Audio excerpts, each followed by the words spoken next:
susunan pangan sehari-hari yang mengandung zat gizi dan dalam jenis dan jumlah yang sesuai dengan kebutuhan tubuh, dengan memperhatikan prinsip keanekaragaman pangan, aktivitas fisik, perilaku hidup bersih, dan memantau berat badan secara teratur dalam rangka mempertahankan berat badan normal untuk mencegah masalah gizi.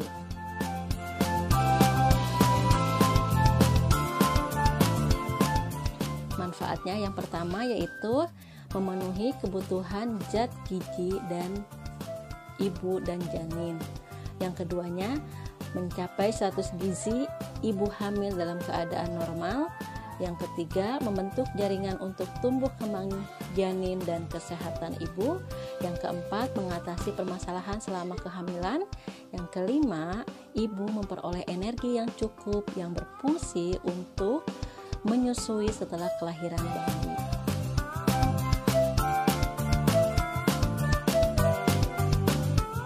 Yang pertama adalah mengonsumsi aneka ragam pangan lebih banyak. Yang kedua, membatasi makan makanan yang mengandung banyak garam. Kenapa harus dibatasi? Karena garam bisa menyebabkan hipertensi, terlepasnya plasenta, dan gangguan pertumbuhan. Yang ketiga adalah minum air putih yang lebih banyak.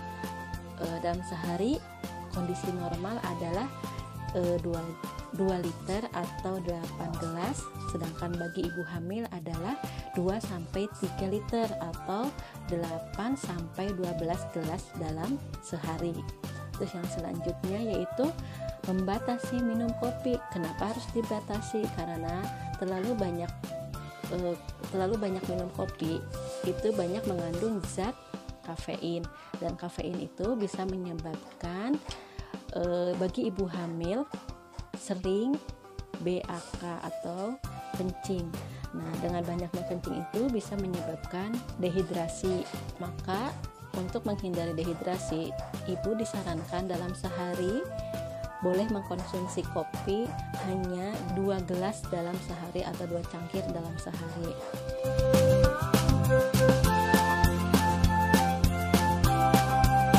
Penambahan kebutuhan zat gizi selama hamil setiap harinya harus ditambah sesuai dengan usia kehamilan. Frekuensi makan dalam sehari yaitu 3 kali makan besar atau makan utama dan 2 kali makan selingan atau dalam porsi kecil namun sering.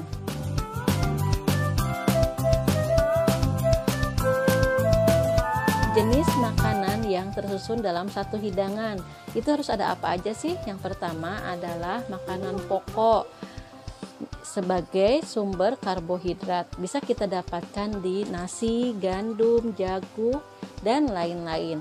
Yang selanjutnya yaitu sumber protein. Protein bisa kita dapatkan dari protein hewani dan protein nabati. Protein hewani yaitu daging ayam, terus susu dan keju. Sedangkan protein nabati bisa kita dapatkan di kacang-kacangan juga olahannya, yaitu tahu tempe, oncom, dan yang sebagainya. Yang selanjutnya adalah sumber zat pengatur. Bisa kita dapatkan di sayuran dan buah-buahan yang berwarna hijau juga jingga.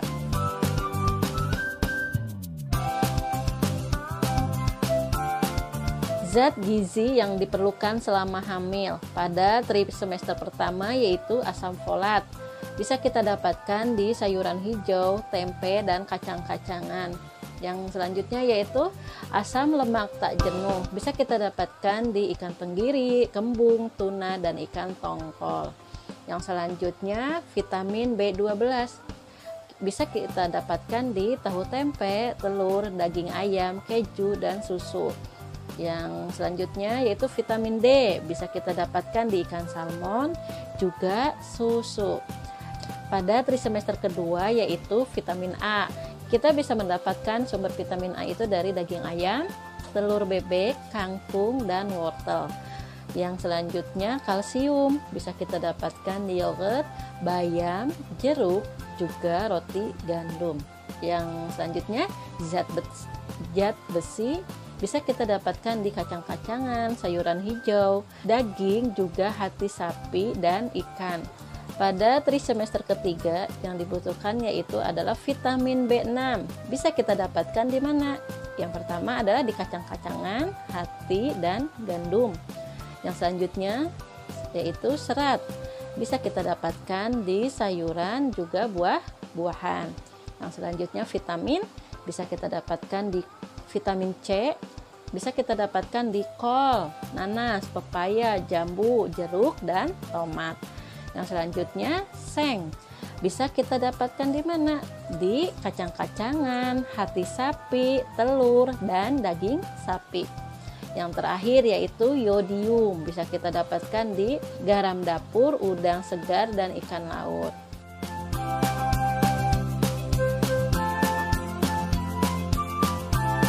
Untuk bayi berusia 0 sampai 6 bulan, sebaiknya kita hanya memberikan mereka ASI atau air susu ibu. Karena yang terbaik untuk bayi usia 0 sampai 6 bulan itu adalah ASI. Di dalam ASI terkandung beberapa nutrisi, yaitu ada karbohidrat, lemak, dan protein, laktose, lemak tak jenuh, dan vitamin serta mineral.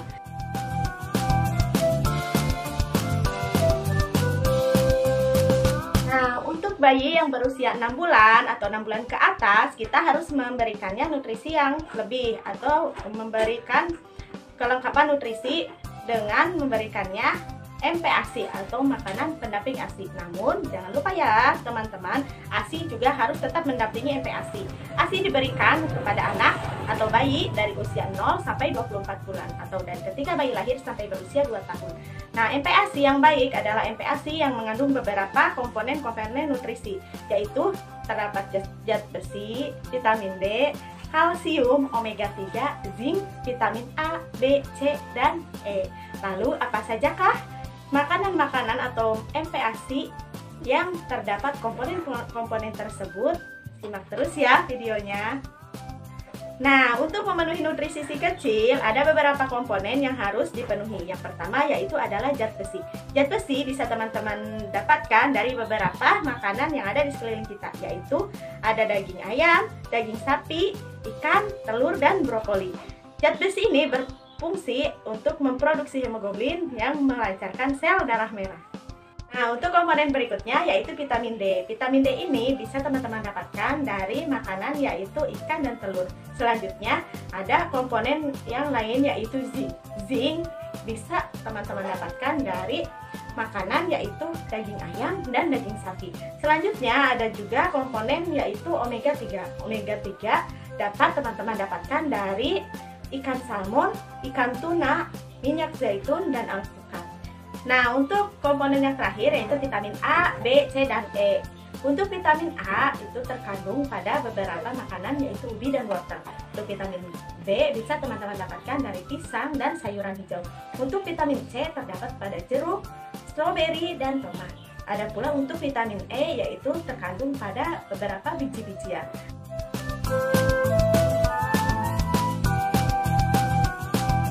Manfaat gizi seimbang bagi anak usia dini antara lain yaitu tubuh menjadi lebih sehat, fisik menjadi lebih aktif dan kuat, dan semangat dalam beraktivitas.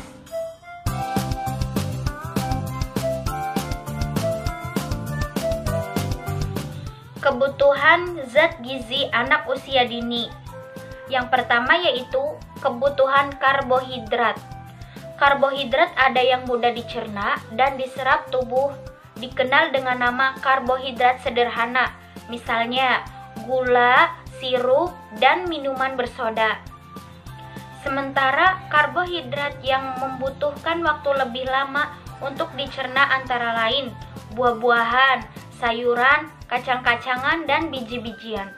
Karbohidrat ini dikenal dengan nama karbohidrat kompleks. Dan yang kedua yaitu kebutuhan lemak.